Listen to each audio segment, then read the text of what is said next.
வரவன் பூரா திமுக ஒழிப்பேன், இந்த ஆட்சியை கவுப்பேன். என்னடா பண்ணிச்சு திமுக சொல்றா?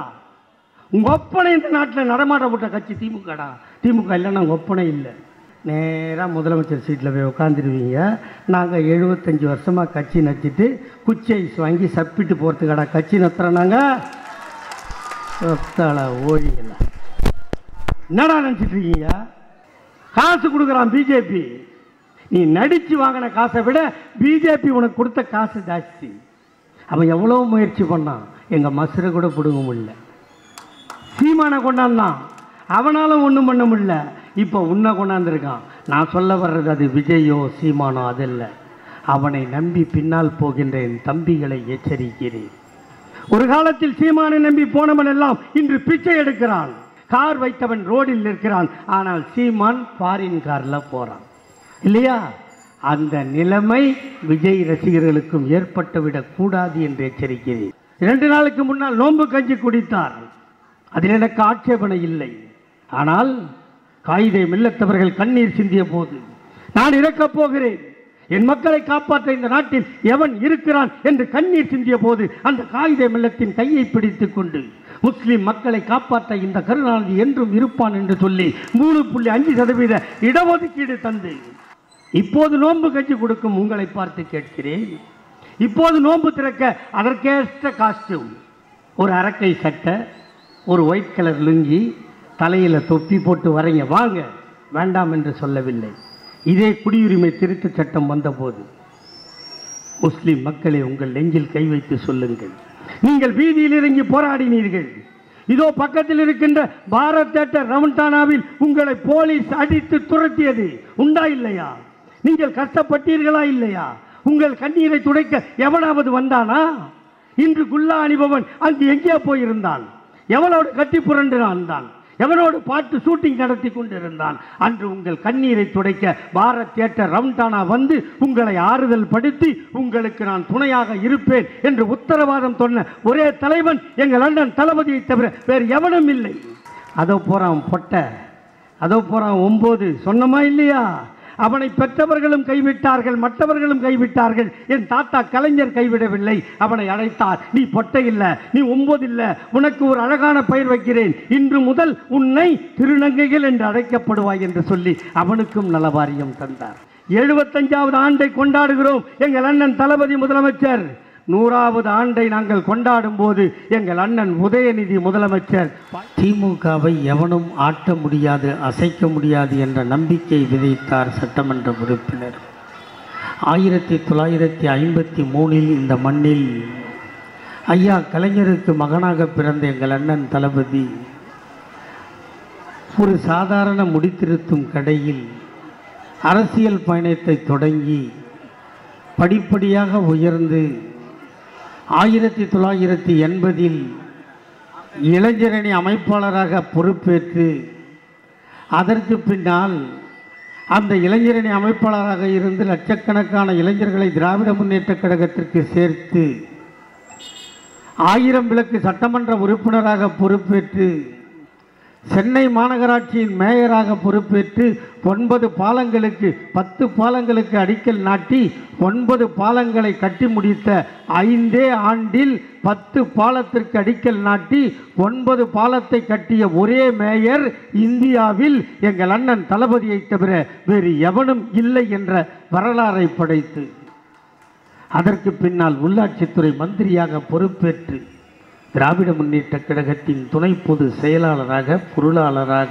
செயல் தலைவராக, அதற்கு பின்னால் தலைவராக பொறுப்பேற்று 2021 சட்டமன்ற தேர்தலை சந்தித்து மக்களின் ஆதரவை பெற்று முதலமைச்சராக பொறுப்பேற்ற ஒரே தலைவர் எங்கள் அண்ணன் தளபதியை தவிர வேறு எவனும் இல்லை. நாங்கள் வெற்றி பெற்றோம். இந்த தொகுதி வாக்காளர்கள் வாக்களித்தீர்கள். எங்கள் எபினேசரை சட்டமன்றத்திற்கு அனுப்பினீர்கள். அதனால் எங்கள் அண்ணன் தளபதி முதலமைச்சரானார். நாங்கள் ஆட்சிக்கு வரும்போது கொரோனா எங்களை துரத்தியது. எந்த ஆஸ்பத்திரிக்கு போனாலும் கேஸ் இல்லை, எந்த ஆஸ்பத்திரிக்கு போனாலும் பெட் இல்லை, எந்த ஆஸ்பத்திரிக்கு போனாலும் ஆம்புலன்ஸ் இல்லை. அந்த நிலையில் தான் ஆட்சியை எங்களிடம் ஒப்படைத்துவிட்டு போனான் எடப்பாடி பழனிசாமி. கொடுப்பதற்கு எதுவும் இல்லை. கல்லாப்பெட்டியை தடவி பார்த்தா காசும் இல்லை. என்ன பண்ணுறது? ஆனால் அறிவு ஒன்றை ஆயுதமாக வைத்துக்கொண்டு எங்கள் தாத்தா கலைஞர் கொடுத்த அறிவை பயன்படுத்தி மூளையில் சிந்தித்து பணம் இல்லை என்றாலும் மனம் இருந்தால் போதும் என்று நாங்கள் வாக்குறுதி கொடுத்தோம். எடப்பாடி பழனிசாமி ஆட்சியில் கொரோனா துரத்திய போது முதல்வர் அவர்களே ஒரு 5000 பணத்தை கொடுங்கள், இந்த மக்கள் ஒரு மாதம் வாழட்டும் என்று கேட்டபோது பணம் எங்கே இருக்கிறது, யாரிடம் இருக்கிறது, எப்படி கொடுப்பதென்று உங்களுக்கு 1000 ரூபாய் தான் கொடுத்தார். ஞாபகம் இருக்கா இல்லையாம்மா? 1000 ரூபா தானே கொடுத்தார். கேபிளுக்கு எவ்வளோம்மா மாதம்? கேபிளுக்கு மாதம் எவ்வளோ? 150 ரூபாயா? 300. அதானே கேட்டேன். என் வீட்டில் 270 ரூபா வாங்குகிறான், நீங்கள் கம்மியாக கொடுக்குறானான்னு பார்த்தேன். 300 ரூபா. 3 மாதம் கேபிள் டிவி பார்த்தா அந்த 1000 ரூபா போயிடுமா இல்லையா? அப்போ கேபிள் டிவியை தவிர எதுவுமே நம்மளுக்கு துணை இல்லை. தாலி கட்டின புருஷனாக இருந்தால் கூட, புது மாப்பிள்ளையாக இருந்தால் கூட மூச்சு காற்று அவன் மேலே படக்கூடாது, பட்டா கொரோனா வந்துடும், செத்துருவோம் இல்லையா? அப்போ சொன்னால் தரமாட்டான்னா. அன்றே சொன்னார், நிதிநிலையை தெரியாமல் சொன்னார், அறிந்து சொன்னார், தமிழக மக்களின் வேதனையை உணர்ந்து சொன்னார். இந்த முத்துவேல் கருணாநிதி ஆட்சிக்கு வந்தால் நீ கொடுக்க தவறிய 4000 ரூபாயை தருவேன் என்று உத்தரவாதம் கொடுத்தார். ஜூன் மாதம் தருவேன் என்று சொன்ன 4000-ஐ மே மாதமே கொடுத்தோமா இல்லையா? அந்த கொரோனா காலத்தில் உலகமே சொன்னது, வீட்டிலிரு, விழித்திரு, தனித்திரு. இதுதான் எல்லாரும் சொன்னான். எல்லா வீட்லேயும் வேப்பலை கட்டி வச்சிங்களா? மஞ்சள் தண்ணி தெளித்து வச்சிங்களா? யார் பக்கத்தில் உட்காந்தாலும் மூச்சு போடுன்னு சொன்னீங்களா? இதைத்தான் உலகில் இருக்கின்ற எல்லா தலைவரும் சொன்னான். வீட்டிலிரு, விழித்திரு, தனித்திரு என்று சொன்னான். ஆனால் உலகத்தில் ஒரே தலைவன் சொன்னான், ஒன்றிணைவோம் வா என்று சொன்ன ஒரே தலைவன் எங்கள் அண்ணன் தளபதி சொன்னார். அதோடு விட்டாரா? ஒரு டெலிஃபோன் நம்பரை கொடுத்து அந்த டெலிஃபோன் நம்பரில் நீங்கள் கூப்பிட்டா என் கட்சிக்காரன் உனக்கு தேவையான காய்கறி, அரிசி, பருப்பு கொண்டு வந்து கொடுத்தோமா இல்லையா? அந்த நம்பரை கூப்பிட்டீங்களா இல்லையா? நெஞ்சில் கை வச்சு சொல்லுங்க, நெஞ்சில் ஈரம் இருந்தால் கொடுத்தோம் இல்லை. ஆனால் அன்றைக்கு ஆட்சியாளர்கள் என்ன பண்ணான்னு தெரியுமா? தண்ணியை கலக்கி மருந்துன்னு அடிச்சுட்டு மருந்தில் திட்டு வேலை, பெனாயில் அடிச்சுட்டு ஸ்டெர்லைசர்னு சொல்லி அதில் துட்டு, மாப்பு வாங்கிறதுல திருடு, சோப்பு வாங்கிறதுல திருடு. அந்த கொரோனாவில் அட்மிட் ஆனவங்க யாருன்னா இங்கே உட்காந்துருக்கீங்களா? ஹாஸ்பிட்டலில் அட்மிட் ஆனவங்க யாராக இருக்கீங்களா? யாராவது இருக்கீங்களா இல்லையா? யாருமே கொரோனாவில் அட்மிட் ஆகலையா? 47. பெரிய சந்தோஷமாக இருக்கு. அந்த கொரோனாவுக்கு போனால் ஒரு புளி சாதம் இல்லை ஒரு தயிர் சாதம் மத்தியானம் தந்தாங்க இல்லையா? அது ஒரு 50 ரூபா இருக்குமா? காலையில் டிஃபன் ஒரு 50 ரூபா இருக்குமா? நைட்டு டிஃபன் ஒரு 50 ரூபா இருக்குமா? மொத்தம் எவ்வளோ ஆச்சு? 150 ரூபா.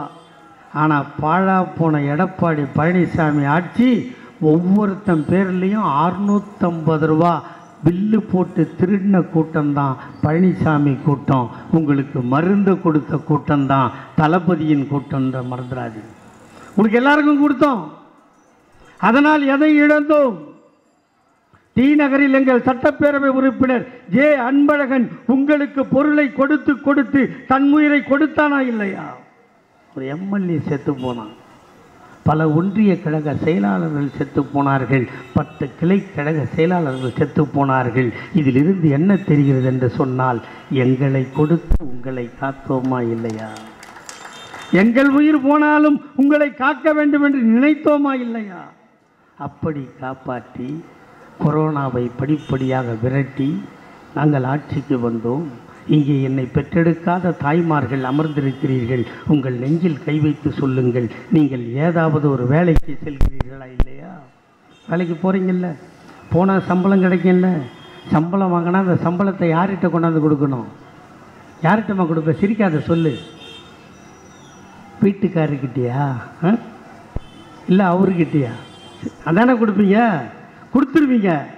அடுத்த நாள் ஆஃபீஸுக்கு போகணும்ல, சுடிதார் போட்டுக்கலாம், வாட்சி கட்டிக்கலாம், ஏர் பின்னு மாட்டிக்கலாம், இருந்தால் ஐயில் செருப்பும் போட்டுக்கலாம், ஹேண்ட்பேக்கை தூக்கிக்கலாம். ஆனால் என்ன பண்ணோம், எல்லாம் பண்ணிட்டு அத்தான் பஸ்ஸுக்கு காசு கொடுன்னு கேட்டியா இல்லையா? அத்தான் இல்லாதவங்க செத்தாங்கிட்ட கேட்டிங்களா இல்லையா? இப்படி ஒவ்வொருத்தங்கிட்டையா பஸ்ஸுக்கு காசு வாங்கிறத பார்த்து உன்னை பெத்தவனும் பெத்தவளும் கலங்கவில்லை, நீ பெறாத எங்கள் அண்ணன் தளபதி கண்ணீர் சிந்தினார், போட்டார் கையெழுத்து, பஸ் இலவசம், அது உங்கள் விடியல் பயணம். உடனே வீட்டில் இருக்கிற பொம்பளைலாம் கேட்டாங்க, வேலைக்கு போகிறவளுக்கு பஸ்ஸு ஃப்ரீ, நான் வீட்டில் தான் மாடாக உழைக்கிறேன், ஓடாக தேயிறேன், எனக்கு என்ன கொடுப்பேன்? உங்கள் பெறாத பிள்ளை தளபதி நான் இருக்கிறேன்.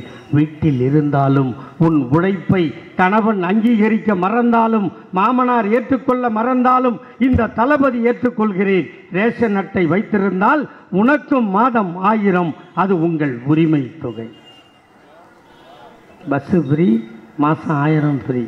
உடனே காலேஜ் படிக்கிற பசங்கள்லாம் கேட்டது, பொம்பளை பசங்க, தாத்தா தாத்தா எங்கள் ஆயாவுக்கு 1000 ரூபா, எங்கள் அம்மாவுக்கு பஸ்ஸு ஃப்ரீ, நான் லாங் சைஸ் நோட்டு வாங்கணும், ஷார்ட் சைஸ் நோட்டு வாங்கணும், ரப்பர் வாங்கணும், நான் எங்கள் அப்பா அத்தாக்கிட்ட என் அண்ணன் தம்பிக்கிட்ட கையேந்திரனே, அது உனக்கு தெரியலையா தாத்தான்னு அந்த பொம்பளை குழந்தை கேட்டா, சொன்னார் எங்கள் தளபதி, உங்கள் தாத்தாவாக நான் இருப்பேன். அரசு பள்ளியில் 6 முதல் 12 வரை படித்திருந்தால் உன் தாத்தா உனக்கும் 1000 தருவேன். கொடுத்தோமா இல்லையா? உடனே ஆம்பளை பிள்ளைலாம் கேட்டான், தாத்தா தாத்தா எங்கள் ஆத்தாலும் ஒன்று அப்பனும் ஒன்று, என் தங்கச்சிக்கு மட்டும் 1000மா, நான் என்ன பண்ணேன், ஆம்பளை பிள்ளையா பிறந்த தப்பான்னு கேட்டான். நீயும் அரசு பள்ளியில் படித்திருந்தால் உன் தாத்தா உனக்கும் மாதம் 1000 தருவேன் என்று போட்டார். அதுதான் தமிழ் புதல்வன் திட்டம்.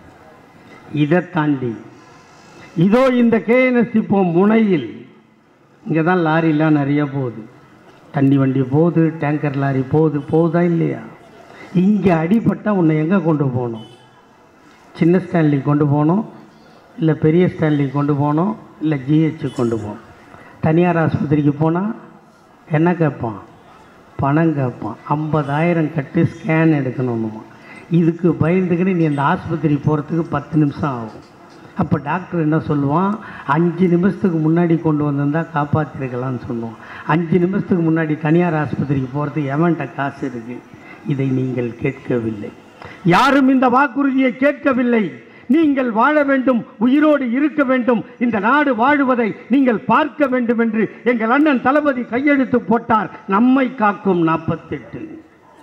ஆக்சிடென்ட் ஆச்சா, தூக்கிட்டு போய் ஸ்ட்ரைட்டாக தனியார் ஆஸ்பத்திரியில் சேர்த்துடலாம். தனியார் ஆஸ்பத்திரியில் சேர்த்தா 48 மணி நேரத்திற்கு அவன் எத்தனை லட்சம் பில் போட்டாலும் அதை இந்த தளபதி ஏற்பான். இதுக்கு முன்னாடி என்ன கதை தெரியுமா? ஆக்சிடென்ட் ஆன ஒருத்தனை ஆஸ்பத்திரியில் எடுத்து போய் சேர்த்தா அவன் பொழைச்சிட்டான்னா தப்பிச்சான், செத்து போயிட்டான்னா போய் சேர்த்தான் இல்லை, அவன் செத்தான். இது நிலைமை. அப்போ அடிபட்டவனை யார் ஆஸ்பத்திரியில் சேர்க்கறது? வண்டிலாம் போவோம், ரோட்டில் விழுந்து கிடப்பான், அவனை தூக்க நாதி இருக்காது. ஏன்? அவனை தூக்கினால் இவனுக்கு ஆபத்து. ஆனால் அதையும் உணர்ந்து எங்கள் அண்ணன் தளபதி சொன்னார், எவன் அடிபட்டாலும் அவனை கொண்டு வந்து எவன் மருத்துவமனையில் விடுகிறானோ அவனுக்கும் 5000 தருவான் இந்த தளபதி என்ற சட்டத்தை போட்டார். இதெல்லாம் நீங்கள் கேட்டீங்களா? கேட்கல. இதோ இருக்கிறதே குழந்தைகள். பள்ளிக்கு போச்சு, எங்கள் அண்ணன் ஒரு ஸ்கூலுக்கு போனார். டூர் போகும்போது, ஏன்பா சோர்ந்துருக்கிற? தாத்தா தாத்தா எங்கள் அப்பனும் ஆத்தாலும் வேலைக்கு போகிறாங்க, எனக்கு டிஃபன் ஆக்கி போட வக்கில்லை, நான் பசித்த வயிற்றோடு வாத்தியார் சொல்கிற பாடத்தை கேட்பனா, பசிக்கிற வயிறை பார்ப்பனான்னு சொன்ன ஒரே ஒரு குழந்தையின் சொல்லை கேட்டு அன்றே கையெழுத்து போட்டார். விதவிதமான உணவை உனக்கு காலை உணவாக தருவான் உன் தாத்தா தளபதி என்று கையெழுத்து போட்டோமா இல்லையா? இதையெல்லாம் தாண்டி ஆணுக்கு 1000 பெண்ணுக்கு 1000 கொடுத்து அவர்களை படிக்க வைத்தவுடன் அவருக்கு வேலைக்கு போகணுமா இல்லையா? வேலைக்கு போகணுன்னா எக்ஸ்பீரியன்ஸ் கேட்பானா இல்லையா? அந்த எக்ஸ்பீரியன்ஸ் எங்கே போய் வரும்? நெட் சென்டருக்கு போகணும், ஜாவா படிக்கணும், டேலி படிக்கணும் இல்லையா? அதுக்கு அவன் ஃபீஸ் கேட்பான்ல, அதுக்கு எங்கே போவ? அதையும் நானே தருவேன். அந்த திட்டத்திற்கு பெயர் நான் முதல்வன் என்று அறிவித்து அந்த பயிற்சியையும் உனக்கு தருவேன். படித்தாச்சு, பயிற்சி எடுத்தாச்சு, வேலைக்கு போகணும்ல. எல்லா கம்பெனியும் எடப்பாடி பழனிசாமி மூடிட்டான். பாதி கம்பெனி திறந்ததும் கொரோனாவில் சாத்திட்டான். இதை உணர்ந்த எங்கள் தலைவர் தளபதி உலகம் முழுதும் சுற்றி ஒரு 10,000 லட்சம் கோடிக்கு முதலீட்டை ஈர்த்து வந்து இங்கே கம்பெனி திறக்க வைத்து உனக்கு வேலை கொடுப்பேன் என்று சொல்லி இருக்கிறாரே, இவர்தானே முதலமைச்சர். இந்த முதலமைச்சரை ஆதரிக்காமல் வேறு எவனை ஆதரிப்பீர்கள்? இது எங்கிருந்து வந்தது? இது எப்படி இந்த திட்டங்களை செய்ய வேண்டும் என்ற அக்கறை வந்தது? அவர் கலைஞர் தாத்தா பெற்ற பிள்ளை என்பதால் வந்தது. எங்களை வாரிசு அரசியல்னு சொல்றான். அப்பனுக்கு பின்னாடி பிள்ளைக்கு பின்னாடி பேரனான்னு கேட்கிறான். ஆண்மை இருக்கிறது, பிள்ளை பிறக்கிறது. இல்லை என்றால் ஆஸ்பத்திரிக்கு போங்க. எங்ககிட்ட கேட்டு என்ன பிரயோஜனம்? எங்கள் தாத்தா கலைஞருக்கு ஆண்மை இருந்தது, எங்கள் அண்ணன் தளபதி வந்தார். தளபதிக்கு ஆண்மை இருந்தது, எங்கள் அண்ணன் உதயநிதி வந்தார். நாங்கள் என்ன பாவம் பண்ணோம்? அப்பனுக்கு பின்னால் அரசியல் வருவது தப்பா? வந்தால் அவர் பின்பற்றியதை தொடர்ந்து செய்ய வேண்டும். தாத்தா கலைஞர் என்ன சொன்னார்? என் தமிழ் பெண்ணே, தாய்மாரே, ஒரு பெண் குழந்தையை பெற்றுவிட்டால் அந்த பெண் குழந்தைக்கு திருமணம் நடத்த உன்னிடம் பணம் இல்லை என்றால் நீ கண்ணீர் விடாதே, கலங்கி நிற்காதே, தாத்தா நான் இருக்கிறேன் வா, திருமண உதவி திட்டம் ரூபாய் 30,000. திருமணம் முடிந்து போனதா? அந்த இளம் ஜோடி ஆக்கி சாப்பிட அரிசி இல்லையா? கவலைப்படாதே தாத்தா நான் இருக்கிறேன் வா, 1 ரூபாய்க்கு 1 கிலோ அரிசி தருகிறேன். அந்த அரிசியை ஆக்கி சாப்பிட கேஸ் அடுப்பும் இல்லையா? கவலைப்படாதே தாத்தா நான் இருக்கிறேன் வா, கேஸ் அடுப்பும் இலவசமாய் தருகிறேன்.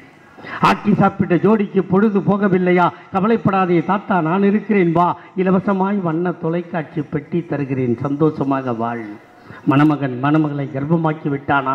கர்ப்பமாகி போனவளுக்கு 7 மாதம் ஆகி போனதா? அவளுக்கு சத்தான உணவு கிடைக்கவில்லையா? கவலைப்படாதே தாத்தா நான் இருக்கிறேன் வா, மாதம் 1000 வீதம் 3 மாதம் தருகிறேன், சத்தாக சாப்பிட்டு முத்தாக காப்பாற்று. பெற்று போட்ட பிள்ளைக்கு பால் சுரக்கவில்லையா? உன்னிடம் காப்பாற்ற யாரும் இல்லையா? உன்னிடம் காசு இல்லையா? கவலைப்படாதே தாத்தா நான் இருக்கிறேன் வா, மீண்டும் 1000 வீதம் 3 மாதம் தருகிறேன், சத்தாக சாப்பிட்டு பாலை கொடுத்து முத்தாக காப்பாற்று. காப்பாற்றிய பிள்ளை பள்ளிக்கு போக வேண்டுமா? அவன் ஸ்கூல் ஃபீஸ் கட்ட பணம் இல்லையா? கவலைப்படாதே தாத்தா நான் இருக்கிறேன் வா, school fees free, uniform free, புத்தகம் ஃப்ரீ, புத்தகம் போடுகின்ற பையும் ஃப்ரீ, அவன் பஸ்ஸிலே போவதற்கு பஸ் பாஸும் ஃப்ரீ. பள்ளிக்கு போன பிள்ளை சவலையாக இருக்கிறானா? அவனுக்கு சத்தான உணவில்லையா? கவலைப்படாதே தாத்தா நான் இருக்கிறேன் வா, சத்துணவில் வாரம் 5 முட்டை தருகிறேன். அவன் முட்டை சாப்பிட மாட்டானா? அவனுக்கு வாழைப்பழம் தருகிறேன். அவன் படிக்கட்டும். அவன் +1 போனானா? சைக்கிள் ஓட்டுவானா? உன்னால் வாங்கித்தர முடியவில்லையா? உன்னால் காசு இல்லையா? கவலைப்படாதே தாத்தா நான் இருக்கிறேன் வா, இலவசமாய் சைக்கிள் தருகிறேன். அவன் +1 +2 முடித்தானா? அவன் கல்லூரிக்கு போக வேண்டுமா? உன்னிடம் காசு இல்லையா? அவன்தான் முதல் கிராஜுவேட்டா? கவலைப்படாதே தாத்தா நான் இருக்கிறேன் வா, காலேஜ் ஃபீஸும் ஃப்ரீ. அவனும் படித்தானா? அவனும் காதலித்தானா? அவனும் கர்ப்பமாக்கினானா? அவளுக்கும் பிள்ளை பெற்றதா? இப்படி கொடுத்து கொண்டே இருக்கிறேன். பெத்து பெத்து பெத்து வயதாகி போனாயா? நீயும் கவலைப்படாதே தாத்தா நான் இருக்கிறேன் வா, மாதம் 750 ரூபாய் பென்ஷன் தருகிறேன். 58 வயதாகி போனதா? இலவசமாய் பஸ் பாஸ் தருகிறேன். பேரனை பார், பேத்தியை பார், சந்தோஷமாக வாழு. காலம் கெட்டு போனதா? நீ சிக்காகி போனாயா? ஆஸ்பத்திரிக்கு போக ஆட்டோவிற்கு பணம் இல்லையா? கவலைப்படாதே தாத்தா நான் கொடுத்த கலைஞர் காப்பீட்டு அட்டையை காட்டி 108 ஆம்புலன்ஸை கூப்பிடு, இலவசமாய் ஆஸ்பத்திரிக்கு போ. வைத்தியன் பணம் கேட்கிறானா? கவலைப்படாதே தாத்தா நான் கொடுத்த கலைஞர் காப்பீட்டு அட்டையை காட்டு, 1 லட்சம் ஃப்ரீ. வைத்தியம் பார், வீட்டுக்கு வா. காலம் கெட்டு போனதா? நீ செத்து போனாயா? உன் பிணத்தை தூக்க 4 பேர் இல்லையா? தன்மானம் தடுக்கிறதா? தாத்தா நான் போட்ட சட்டம் மார்ச்சரி வேணும் ஃப்ரீ. பணத்தை கொண்டு வந்தாயா? பார்த்தாயா? ஈமைக்கிறதா? கவலைப்படாதே தாத்தா நான் போட்ட சட்டம் ஃப்ரீசர் பாக்ஸும் ஃப்ரீ. பார்த்தாயா? அழுதாயா? சுடுகாடு போனாயா? புதைக்க வேண்டுமா? எரிக்க வேண்டுமா? தாத்தா நான் போட்ட சட்டம் புதைப்பதும் ஃப்ரீ, எரிப்பதும் ஃப்ரீ. வீட்டுக்கு வந்தாயா? டெத் சர்டிஃபிகேட் வேண்டுமா? தாத்தா நான் போட்ட சட்டம் டெத் சர்டிஃபிகேட்டும் ஃப்ரீ, பர்த் சர்டிஃபிகேட்டும் ஃப்ரீ. இப்படி கருவறை முதல் கல்லறை வரை இலவசங்களை வாரி வழங்கிய இந்தியாவில் ஒரே முதல்வர் எங்கள் தாத்தா டாக்டர் கலைஞர். அவரு பெத்த புள்ள, எவரு பெத்த புள்ள? அவரு பெத்த புள்ள. இப்போ சொன்னல, கருவில் ஆரம்பித்து கல்லறை வரை அதோடு விட்டாரா? நம்ம சொன்னோம்ல, அதை போகிறான் நொண்டி, அதை போகிறான் டப்ஸா, அதை போகிறான் டப்புக்கு. சொன்னமா இல்லையாம்மா? சொன்னோம்ல. அவனை பெற்றவர்கள் எப்படி கண்ணீர் விட்டிருப்பார்கள். அந்த கண்ணீர் என் தாத்தா கலைஞருக்கு காதுக்கு போனது. அவர் அவனை அழைத்தார்.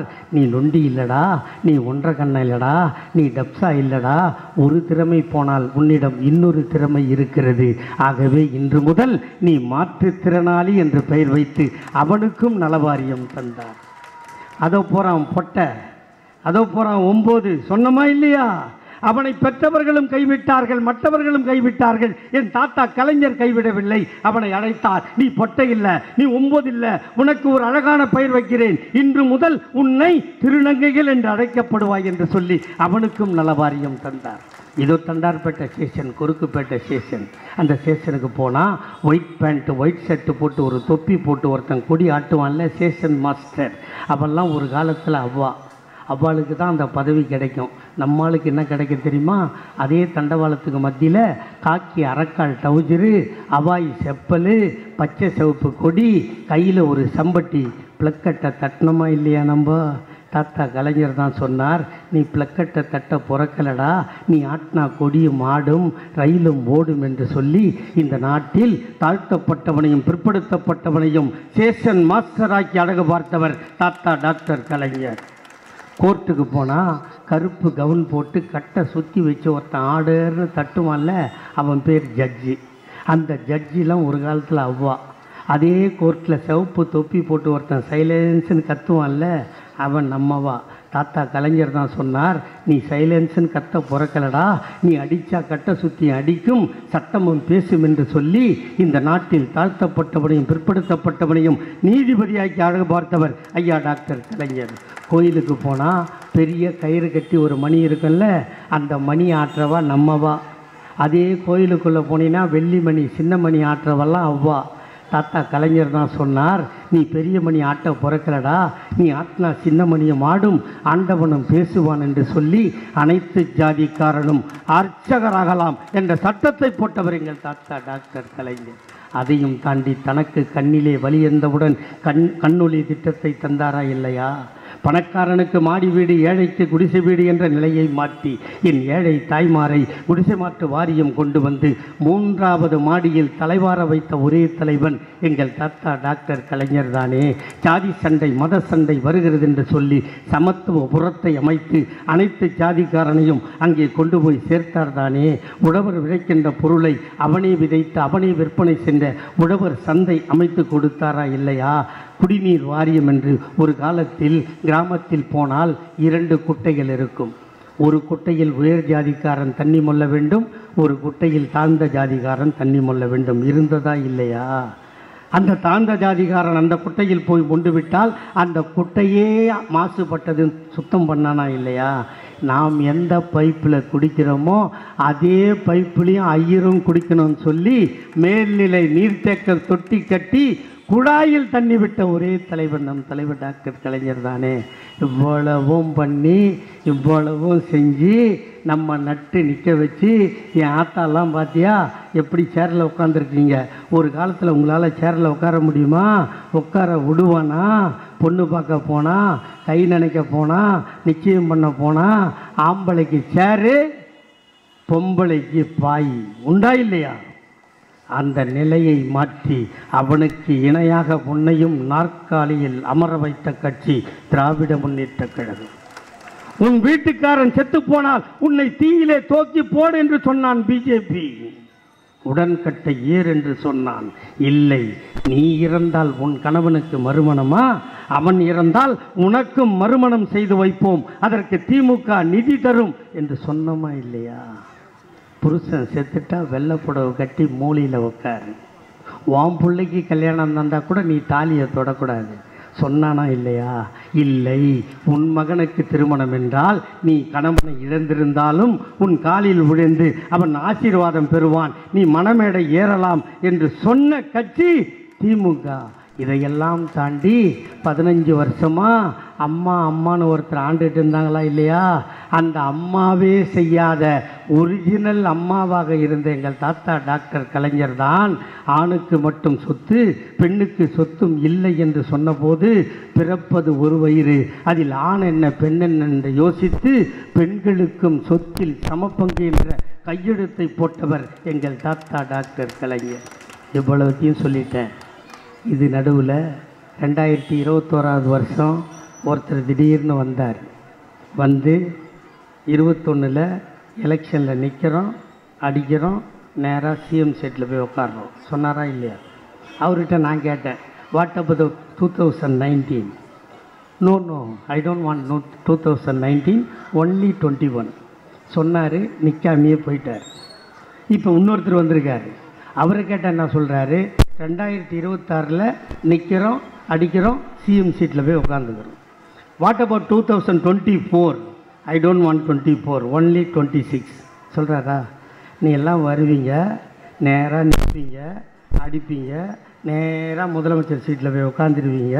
நாங்கள் 75 வருஷமாக கட்சி நச்சிட்டு குச்சி ஐஸ் வாங்கி சப்பிட்டு போகிறதுக்கடா கட்சி நத்துறோம். நாங்கள் ஓடிங்களா? என்னடா நினச்சிட்டு இருக்கீங்க? வரவன் பூரா திமுக ஒழிப்பேன், இந்த ஆட்சியை கவுப்பேன். என்னடா பண்ணிச்சு திமுக? சொல்கிறா. உங்கள் ஒப்பனை இந்த நாட்டில் நடமாட விட்ட கட்சி திமுகடா. திமுக இல்லைன்னா உங்கள் ஒப்பனை இல்லை. பேசு, வாங்கின காசுக்கு பேசு. காசு கொடுக்குறான் பிஜேபி. நீ நடிச்சு வாங்கின காசை விட பிஜேபி உனக்கு கொடுத்த காசு ஜாஸ்தி. அவன் எவ்வளோ முயற்சி பண்ணான், எங்கள் மசுரை கூட பிடுங்க முடியல. சீமானை கொண்டாந்தான், அவனாலும் ஒன்றும் பண்ண முடியல. இப்போ உன்னை கொண்டாந்துருக்கான். நான் சொல்ல வர்றது அது விஜயோ சீமானோ அதில்லை. அவனை நம்பி பின்னால் போகின்ற என் தம்பிகளை எச்சரிக்கிறேன். ஒரு காலத்தில் சீமானை நம்பி போனவன் எல்லாம் இன்று பிச்சை எடுக்கிறான். அவன் சேர்த்து வச்ச சொத்தை விற்றிருக்கிறான். கார் வைத்தவன் ரோடில் இருக்கிறான். ஆனால் சீமான் ஃபாரின் காரில் போகிறான் இல்லையா? அந்த நிலைமை விஜய் ரசிகர்களுக்கும் ஏற்பட்டுவிடக் கூடாது என்று எச்சரிக்கிறேன். அவன் பணத்தை வாங்கி கொண்டு நடிக்கிறான். இங்கே முஸ்லிம் சகோதரர்கள் இருக்கிறீர்களோ இல்லையோ, ஒரே ஒரு தாய்மார் நிற்கிறார். முஸ்லிம் சகோதரி 2 நாளுக்கு முன்னால் நோன்பு கஞ்சி குடித்தார். அதில் எனக்கு ஆட்சேபனை இல்லை.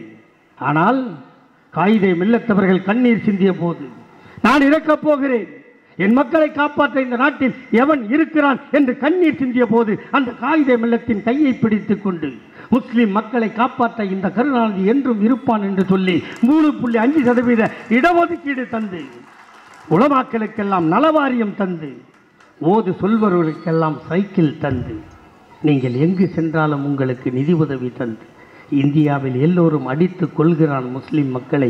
முஸ்லிம் மக்கள் பாதுகாப்பாக வாழுகின்ற இடம் தமிழ்நாடு என்ற நிலையை உருவாக்கி கொடுத்திருக்கிறோம்.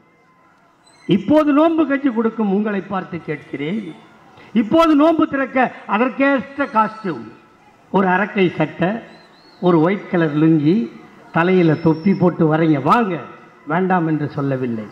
இதே குடியுரிமை திருத்த சட்டம் வந்தபோது முஸ்லிம் மக்களை உங்கள் நெஞ்சில் கை வைத்து சொல்லுங்கள், நீங்கள் வீதியில் இறங்கி போராடினீர்கள். இதோ பக்கத்தில் இருக்கின்ற பாரத் தியேட்டர் ரவுண்டானாவில் உங்களை போலீஸ் அடித்து துரத்தியது உண்டா இல்லையா? நீங்கள் கஷ்டப்பட்டீர்களா இல்லையா? உங்கள் கண்ணீரை துடைக்க எவனாவது வந்தானா? இன்று குல்லா அணிபவன் அங்கு எங்கே போயிருந்தான்? எவனோடு கட்டி புரண்டான்? எவனோடு பாட்டு ஷூட்டிங் நடத்தி கொண்டிருந்தான்? அன்று உங்கள் கண்ணீரை துடைக்க பாரத் தியேட்டர் ரவுண்டானா வந்து உங்களை ஆறுதல் படுத்தி உங்களுக்கு நான் துணையாக இருப்பேன் என்று உத்தரவாதம் சொன்ன ஒரே தலைவன் எங்கள் அண்ணன் தளபதியை தவிர வேறு எவனும் இல்லை. முத்தலாக் சட்டம் வந்தது. அந்த சட்டத்தை எதிர்த்து பாராளுமன்றத்தில் குரல் கொடுத்தது யார்? அதிமுக பெட்டைகள், வேடிகள் அதை எதிர்த்து ஆதரித்து ஓட்டு போட்டார்கள். திமுக எதிர்த்தது, எங்கள் அண்ணன் தளபதி எதிர்த்தான். இப்போது வகுப்பு வாரிய சட்டம், அந்த சட்டத்தை எதிர்த்து நாங்கள் தான் குரல் கொடுத்து கொண்டிருக்கிறோம். ஆகவே சிறுபான்மை மக்களே, அது நீ இந்துவாக இரு, கிறிஸ்டினாக இரு, கவலை இல்லை. உன்னை காப்பாற்ற, உன்னை கை தூக்கிவிட, உன்னை கரை சேர்க்க, உன் பிள்ளைகளின் வாழ்வை வளமாக்க திராவிட முன்னேற்ற கழகத்தை விட்டால் நாதி இல்லை.